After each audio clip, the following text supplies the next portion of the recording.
July, Disaster Awareness Month. At alam naman natin na talagang dapat nating paghandaan natural disasters na kumbaga hindi nga natin minsan ini-expect na mangyayari. So mas maganda na kumbaga ready na lang tayo sa lahat ng pangyayari na magaganap nga. Pero ngayon may pinaplano ang government na ite-text ang mga tayo lahat, kumbaga, about mga upcoming na mga advisories about disasters that we can prepare for. So ngayong umaga para pag-usapan yan, kasama natin ang ating IT expert na si Sir Jerry Liao. Sir, good morning and welcome back. Good morning at good morning sa ating mga boss. Yes. Sir, so pag-usapan natin to, ano ba itong free text ba to? Free advisory from the government na matatanggap ng lahat ng mga telco subscribers?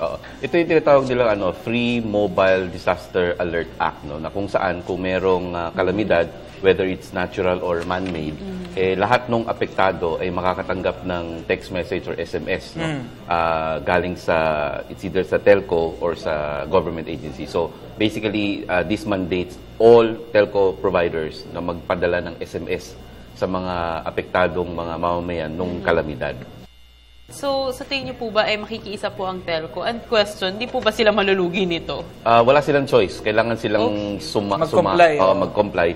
And I think siguro naman knowing the telco, they would naman siguro more than willing talaga to participate kasi nga this is one chance wherein technology will be used to save lives, no? We're talking of lives here. Hindi ito basta lang parang oy nanalo ka ng or whatever ng mga message, no? Buhay yung sinasalba mo dito o sinisave mo nga dito. Katulad nung nangyari nga sa Yolanda, alam naman natin na kaya naging ganun kalaki yung pinsala, hindi lang dahil sa malakas talaga yung bagyo, no? Pero hindi na-inform mabuti yung mga mamamayan doon, mga kababayan natin doon na ano ba itong storm na mangyayari na ito. At least ngayon, meron ka ng SMS, kasi nga ako, I strongly believe next to radio, mobile phone, yung SMS, is the best way to communicate with our people. Kasi nga, halos lahat meron na di ba? So at least, ng SMS na, oy, may bagyo dito, o magbabaha dyan, parang ganyan. Diba? Sir, aling mga government agencies naman po ang kumbaga nakikipag-usap sa mga telco regarding the advisories that subscribers should be receiving? Well, unang-una, siyempre yung NTC, no? Sila yung magsasabi sa mga telcos kung ano yung gawin dito. Tapos, siyempre, pagdating sa mga kalamidad, nandyan yung Pag-asa, nandyan yung PhilBox, nandyan yung NDRRMC, no? So kasi when you say calamities, siyempre nandyan yung pwedeng bagyo, pwedeng lindol, tsunami, mga ganyan, no? Tapos pag sinabi mo naman man-made, let's say for example may mga bomb scare or may sumabog, cyber attacks for example. So sila kasama, yan naman yung mga man-made, no? So sila yung mga naatasang mga government agency na mga siwa dito sa usapin na ito. Yes. Sir, ito actually may question lang ako kasi ito, Carla, meron mga umiikot ngayon, kumbaga yung mga text, sabihin na advisory from the telco network na nanalo ka ng 500 pesos, pero ang iti-text mo naman ay parang kumbaga para magpadala ng loan. So ngayon with this system that will be integrating, paano natin malalaman yung validity of the message na pinapadala at nare-receive natin? Well, yun yung isa sa mga yung IRR na pag-uusapan nila, no, implementing rules, no, na kailangan nilang masubmit within 60 days, no. Okay. Na I think yun nga yung isa sa mga dapat mapag-usapan diyan, yung proseso nung pagpapadala ng mensahe to make sure na legit, no, o legitimate yung advisory na nakuha ko, no. But right now meron na silang sinasabing mga penalties na yung mga magpapadala ng mga parang mga hoax, no, or yung mga hindi totoong mga mensahe. Kung hindi ako nagkakamali, if it's being made by a person, no, I think yung penalty would be 1,000, not less than 1,000, not more than 10,000, plus may imprisonment. Pag corporate ang gumawa dyan, not less than 1 million, not more than 10 million, and your license. So medyo mabigat yung parusa, no. But then again, of course, kahit na yung penalties mo, okay yan kung mahuhuli mo kung sinong gumawa, hindi ba? Yes. So dapat talaga very stringent yung process. Tapos meron talagang access code lang, no. So I guess what will happen here is manggagaling sa mga agencies yung advisory, and these agencies will now parang kumbaga pass on the message to the telcos, no, para sila na mismo ang magpadala, no. Nung nakausap natin yung mga telcos, sinabi naman nila that they have the capability to determine let's say for example, yung bagyo mo, yung kalamidad mo ay nasa Visayas, no? Yung lahat na nasa Visayas, kung sino yung tatamaan ng kalamidad na yun, malalaman nila kung sino, yun lang ang padadala nila. Mga selected areas, depending on the location. Kasi kung tayo nasa Manila, yung bagyo nasa Visayas, ba tayo padadalan, di ba? So, doon, kaya daw nila na ito lang yung mapapadala nila. So, if that's the case, so that means sila magpadala, hindi yung mga government agency kasi wala naman silang access sa infrastructure ng telco. Right. Ito naman, sir, dahil po marami pong, kumbaga, sisenda ng message about this advisory nga, sa tingin niyo po ba, hindi po ba magkakaproblema, hindi magkakaroon ng network disturbance dito? Hindi naman siguro kasi ang mangyayari dito, si Telco 1, ang padadalan lang niya, yung Telco 1 subscribers. No? Si Telco 2, yung Telco 2 subscribers. So, kanya-kanya sila, 3 or 4 sila or 5 sila. No? So, hindi yung si Telco 1 padadala si Telco 2. So, nasa sarili nilang network. So, kumbaga sa ano naman, siguro nahati naman yung billions of subscribers natin, nahati naman according to their own subscribers. So, tingin ko hindi naman siguro. Saka hindi naman araw-araw siguro may kalamidad. As much as possible nga, sana wala eh. Diba?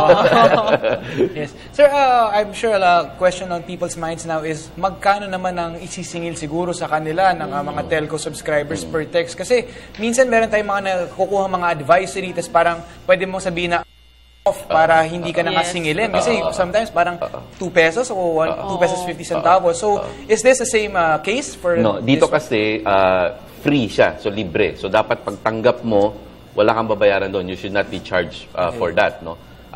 So, hindi rin ito opt-in, opt-out na service, no?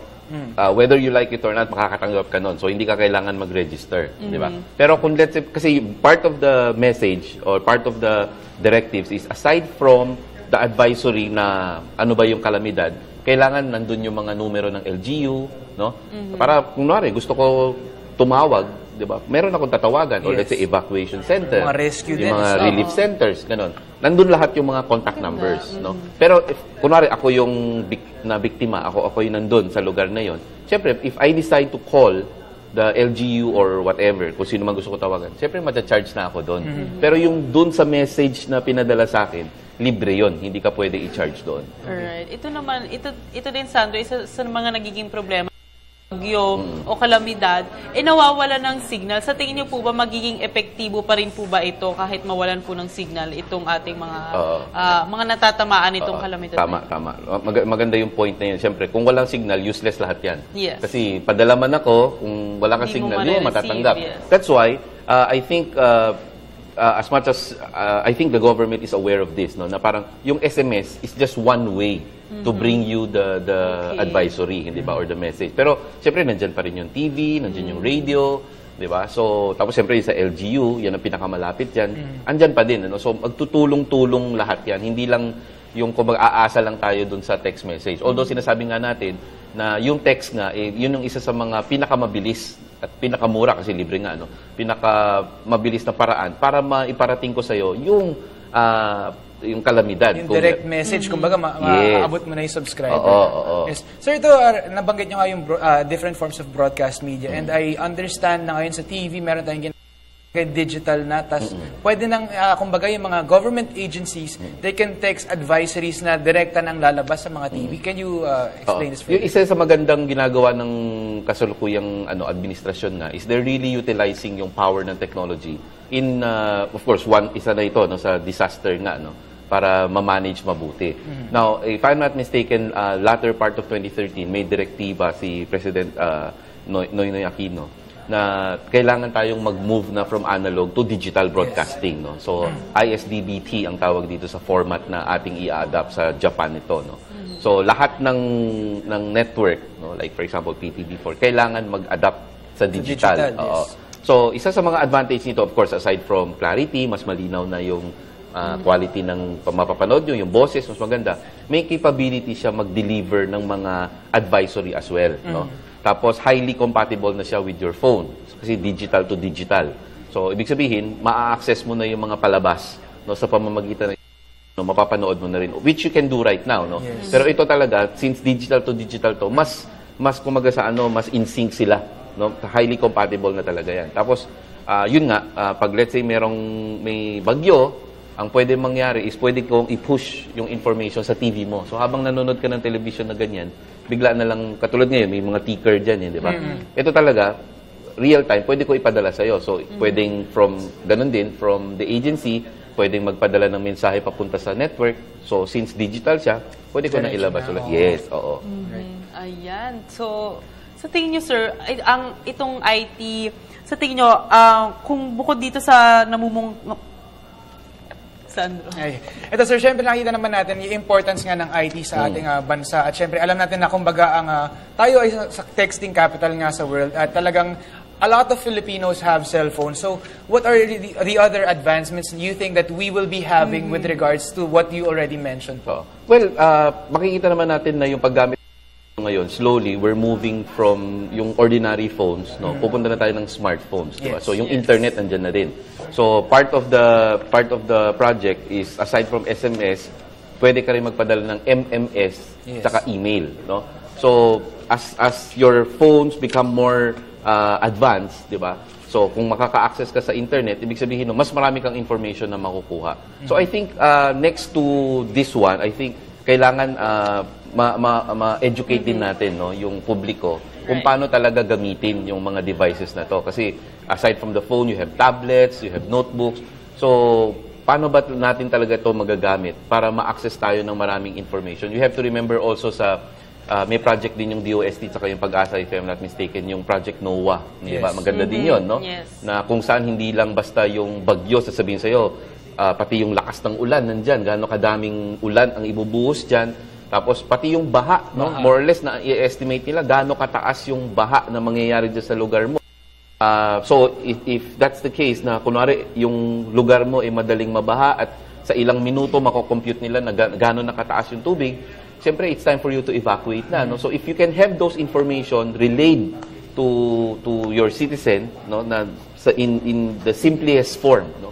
So kahit sa phone lang, sabihin sa'yo, in 5 to 10 minutes, magbabaha na yan, gano'n nakataas, kailangan umalis ka na. So, isama mo lahat yung mga information na yan, isipin mo kung gaano kalaking tulong, no, ang magbibigay natin sa ating mamamayan. At yun nga, gaya ng nasabi ko kanina, it will save lives, no? Na, and even siguro properties, diba? Kung alam mo magbaba, alisin mo na yung mga gamit mo dyan, diba? Parang gano'n. Okay. Ako, sir, meron lang isang follow-up question. Bukod po sa mga text messages na marireceive, meron na po bang app dito? O bakit po hindi na lang siyang gawing isang app? Misalo na ngayon, halos sataman po ng tao, yung mga naka-smartphones na. Challenge yun. At sabi mo, halos lahat naka-smartphone na. Right. Hindi lahat. Meron mga ibang hindi pa. So you have to think of a solution na yes, so, reaches everyone. Yes. So, SMS isa yon na parang wala ka nang kailangan i-download eh. Padala ko na lang sa SMS. Pero, tama yung sinabi mo, Carla, no? Eventually, na if unang-una, yung broadband, di ba, ginagawa rin ng administrasyon ngayon na gusto niya yung Wi-Fi. Lahat meron, hindi ba? So, nagsisimula na rin tayo doon. Pagdating nung oras na lahat ito in place, na kahit saan ka magpunta, meron kang access, na hindi napuputol, di ba? Then, okay yan. Download ako ng app o siguro pwede ko sabihin sa mga, ito naman yung mga phone manufacturers, no? Right. Na mandatory yan, pag nagbebenta kayo ng telepono, dapat itong app na ito, naka-embed lahat sa inyong telepono. Para wala na ako i-download, di ba? So once it's on my phone, i-on mo yan, para at least kung mayroong mga nangyayari na ganito, pwede ko i-push sa'yo, i-message na lang sa'yo sa telepono mo. So lahat yan posible, no? But yun nga, ang pinag-uusapan ngayon, wala pa yung mga infrastructure, wala pa yung Wi-Fi, wala pa lahat yan, no? So yung SMS ang pinakamadali kasi lahat naman tayo nakakatanggap. Right. At yun, it's really a nice thing, kumbaga, na we are maximizing and utilizing modern technology for it to be more convenient na rin and everything to be safer for everyone else in our country. Yes. Yun yung ito yung maganda sa project na to. For the first time, makikita natin that the government is really utilizing technology, no? Hindi yung kung saan-saan lang, di ba? Ito talaga yung e-governance na tinatawag, na talagang may direct impact sa mga users. Alright. At yan, maraming salamat. Nakasama na naman natin ang ating resident IT expert na si Sir Jerry Liao. Thank you po for your time. Thank you. Maraming salamat. Marami kaming natutunan ngayon ni Sandro.